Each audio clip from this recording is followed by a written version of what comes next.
The Tory leadership took another unexpected turn on Wednesday as the BBC announced the cancellation of a proposed debate. Contenders Boris Johnson and Jeremy Hunt were scheduled to go head-to-head on BBC Question Time next Tuesday following their recent ITV contest this week. However, the BBC confirmed that it had been unable to reach an agreement with either candidate. According to the BBC, one of the candidates admitted concerns about the format whereby half of the audience would be Tory supporters and the other would represent alternative political views. Quickly responding to the claim, Mr. Hunt insisted that he was not said candidate. Although Mr. Hunt's tweet may have appealed to some voters, the Foreign Secretary was savaged on Twitter following the remark and with some even attacking the BBC's supposed bias. One user wrote, "Can I confirm the BBC is completely Remain biased?" Another wrote, "Don't blame him. QT's Remain bias is completely unacceptable." In agreement, another user said,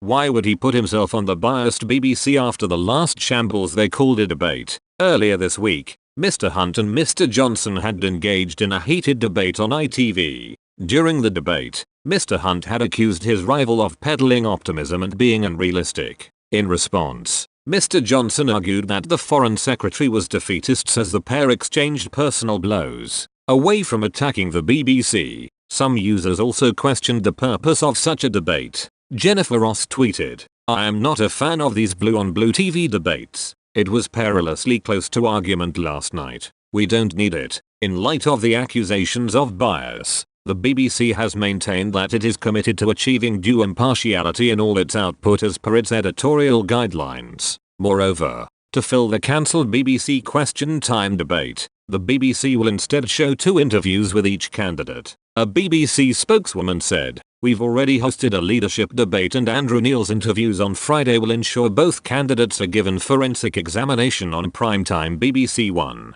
While the BBC is keen to host a Question Time special as well, we have not so far been able to reach agreement on the format and it now looks unlikely we'll be able to go ahead with this additional program."